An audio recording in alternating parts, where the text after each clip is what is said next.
नमस्कार, मैं हूं विक्रमादित्य और आप देख रहे हैं बिहार लाइव 7। बिहार के उन छात्रों के लिए आज हम यह खबर दिखा रहे हैं। आज जो हमारे साथ बात करने के लिए शख्स होंगे वो उन छात्रों के लिए होंगे जो इस बार बीएड में एडमिशन लेना चाह रहे हैं, जिनकी काउंसलिंग हुई है, जो एंट्रेंस एग्ज़ाम दिए थे और अब तक एडमिशन नहीं ले पाए हैं। चाहे कारण कुछ भी रहा हो, लेकिन आपको बता दें कि अंतिम तिथि 30 दिसंबर तक ही है, यानी कि कल के बाद बीएड में एडमिशन नहीं होगा।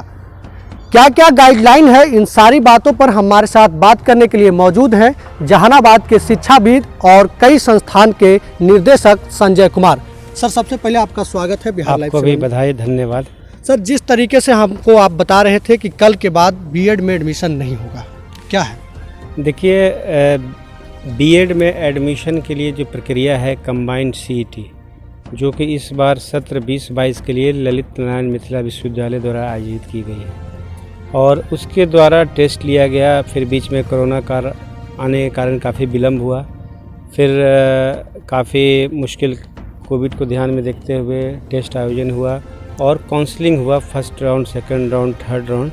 और जो बचे हुए सीट या जिन बच्चे छूट गए थे उनके एडमिशन के लिए जो सिर्फ क्वालिफाइड हो, सीटी क्वालिफाइड अगर हो कोई भी बच्चा, तो राज्य के किसी भी शिक्षण संस्थान में जाकर वो कल तक नामांकन ले सकते हैं अपने पसंदीदा शिक्षण संस्थान में। बस ये देखना होगा कि उस संस्थान में शिक्षण संस्थान में सीट उपलब्ध है या नहीं। सर, अभी जो है उन बच्चों के लिए जिनके पास पैसे नहीं हैं या फिर जिनको ये बात जानकारी नहीं है कि कल ही तक एडमिशन लेना है, उनके लिए क्या अतिरिक्त समय मिलेगा? देखिए, ये ललित नारायण मिथिला विश्वविद्यालय और पटना हाई कोर्ट के निर्देशन में ये सब टेस्ट हो रहा है, तो डेट बढ़ने की बात तो मैं कभी नहीं बता सकता हूँ। मेरे ख्याल से डेट नहीं बढ़ेगा, और अगर बढ़ेगा भी तो ललित नारायण मिथिला विश्वविद्यालय के दिशा निर्देश के बाद ही बढ़ेगा। रह गई पैसे की बात, तो बीएड में जो राज्य सरकार के द्वारा जो तय फीस है उसी पर सभी शिक्षण संस्थानों में नामांकन लिया जा रहा है, चाहे राज्य के सभी शिक्षण संस्थानों में। और फीस स्ट्रक्चर तो पहले से तय है, तो जो बच्चे फॉर्म भरते हैं तो अपने मानसिकता रहती है कि फीस स्ट्रक्चर हमें पे करना है। हाँ, सभी शिक्षण संस्थान द्वारा इस बार कोविड को ध्यान में रखते हुए पार्ट पेमेंट की व्यवस्था की है कि जो जैसे जैसे पैसा है आप दें और पढ़ाई जारी रखें, क्योंकि हमारा मानना है कि पैसे के कारण पढ़ाई बाधित नहीं होनी चाहिए। और मैं पिछले 15 साल से इस शिक्षा के क्षेत्र में, कॉलेज के शिक्षण संस्थान में काम कर रहा हूँ। मेरे पास एक भी वैसा उदाहरण नहीं आया कि किसी बच्चे का पैसे के कारण पढ़ाई रुका हो या अधूरा हो या छूटा हो। सर, कई जो है लोगों का कहना है कि अब शिक्षण संस्थान जो है समाज सेवा के लिए नहीं बल्कि एक बिजनेस हो गया है और इसमें भी कंपटीशन है। हर जगह पर रेट कम बेसी होते हैं। मतलब अगर एक बीएड कॉलेज ने निर्धारित जो तय है उसे कम में एडमिशन कर दिया तो आपको भी मजबूरी है कि कम में करना है, या फिर आप कम में कर दिए तो फिर अगले कॉलेज को करना है। तो क्या जो अंतिम दौर में आ रहे हैं, जो बच्चे आ रहे हैं, उनको कुछ रियायत दिया जा रहा है? विक्रम जी, पहले तो सबसे आपको मैं स्पष्ट करूं कि जो पढ़ाई है वो बिजनेस नहीं, व्यवसायिक जो बात कर रहे हैं नहीं, ये एक समाज सेवा शिक्षा के क्षेत्र में पहला। और जो खर्चे होते हैं, आप बात करें सरकारी शिक्षण संस्थान की, चाहे एएन कॉलेज पटना हो, उनका भी फीस जो माँ कमला का है वही है। एएमएस कॉलेज गया, उनका भी फीस शिक्षण संस्थान वही फीस है जो गया का है। आप बात करें एसएन सिन्हा कॉलेज सरकारी कॉलेज, उनका फीस वही है जो सरकार के द्वारा सेल्फ फाइनेंस के द्वारा इसको कहते हैं। इसको व्यवसायिक कमर्शियल शिक्षा नहीं, सेल्फ फाइनेंस शिक्षा के अंतर्गत इसको कहा जाता है, जिसका कि सारा इंफ्रास्ट्रक्चर, वेतन, सैलरी, मिसलेनियस सारे खर्चे का वहन कॉलेज खुद करता है विद्यार्थियों के पैसे से ही।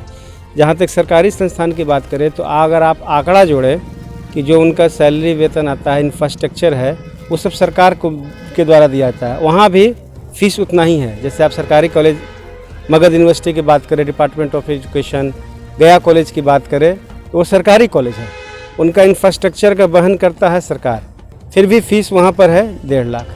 हमारे प्राइवेट शिक्षण संस्थान की बात करें तो सारा खर्चा जो होता है अपना ट्रस्ट सोसाइटी या कॉलेज के संचालक करते हैं, फिर उसका भी फीस हमारे पास उतना ही बराबर है। तो आप कंपेयर करें कि सरकारी का भी इंफ्रास्ट्रक्चर का मालिक सरकार, उसका भी फीस है 1.5 लाख, हमारा इंफ्रास्ट्रक्चर पर्सनल, फिर भी हमारा फीस है 1.5 लाख।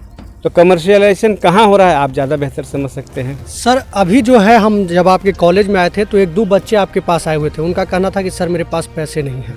तो ऐसे जो आपके सामने गरीबी दिखाते हैं या बताते हैं उनको क्या रियायत देते हैं आप लोग? देखिए, गरीबी दिखाया नहीं जाता है, बताया नहीं जाता है। जो फीस स्ट्रक्चर होता है, अगर उनको देखते हैं वो बच्चे की ज़रूरत हो, विकलांग हो या कोई कारण से नहीं पढ़ पा रहे हो, उनको हम ज़रूर अभी भी मदद किए हैं। कुछ लोग को हमने पैसा छोड़ा है, पैसा छोड़ देते हैं। कुछ लोग को हम इंस्टॉलमेंट पे देते हैं, आराम से देते जाइए, महीनावार दीजिए, 3 महीना पर दीजिए, फर्स्ट ईयर दीजिए, जैसे आपकी सुविधा हो।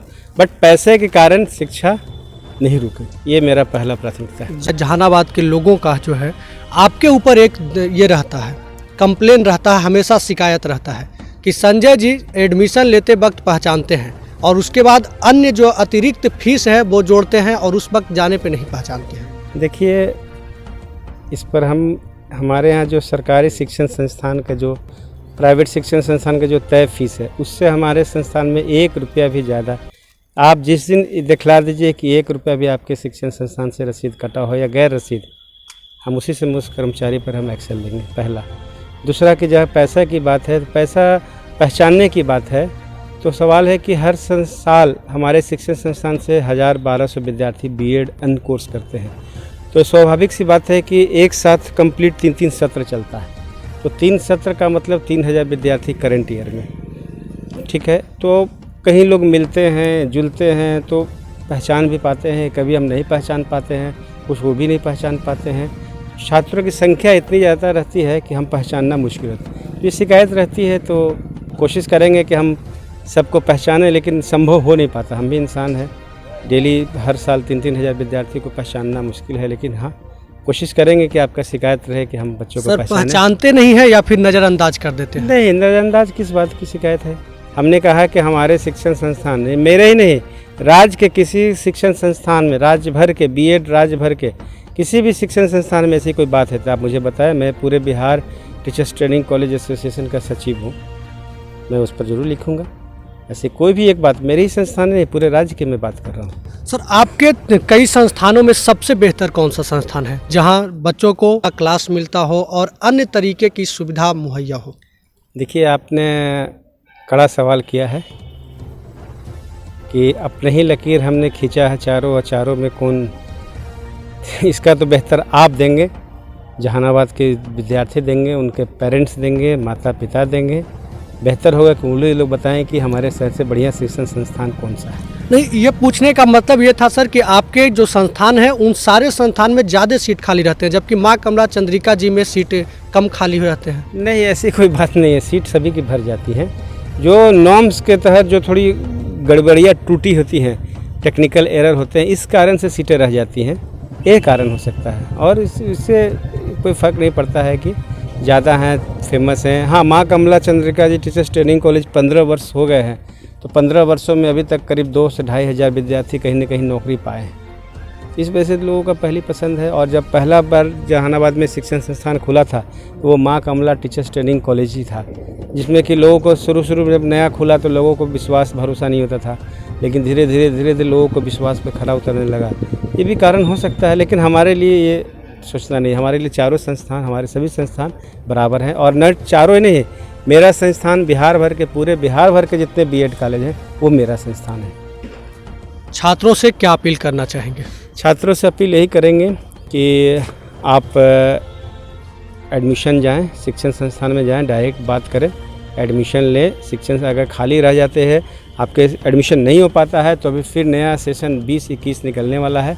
और एक और हम अपील करना चाहते हैं, खासकर माँ बहनों, बेटी, जो बच्चियों से जो डीएलएड करना चाहते हैं, क्योंकि अभी इस बार कंबाइंड से उसको अलग किया गया है। सत्र 20-22 में डीएलएड के लिए कंबाइंड परीक्षा से वंचित किया गया है।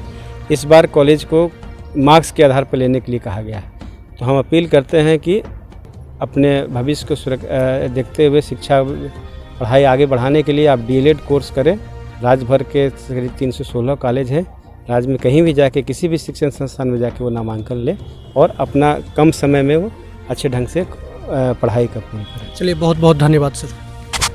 तो ये बीएड कॉलेज जो है कल ही तक एडमिशन लेगा छात्रों का, लेकिन एक बड़ी जानकारी देते हुए यह भी बताए कि डीएलएड में एडमिशन लेने के लिए आपको इस बार जो है एंट्रेंस आपको देने की ज़रूरत नहीं है। सरकार ने गाइडलाइन निकाला है, उस गाइडलाइन में साफ कहा है कि इस बार जो भी कॉलेज में एडमिशन ले लेगा वो सभी का एंट्रेंस पास माना जाएगा। तो अगर आप बीएड के छात्र हैं, अगर एंट्रेंस एग्जाम दिए हैं, अगर अब तक एडमिशन नहीं हुआ है तो अभी किसी शिक्षण संस्थान में जाकर अपना नामांकन जरूर करा लें, क्योंकि कल के बाद एडमिशन होना मुमकिन शायद नहीं रह पाएगा। अभी के लिए बस इतना ही। लगातार खबरों के साथ बने रहने के लिए देखते रहें बिहार लाइव 7।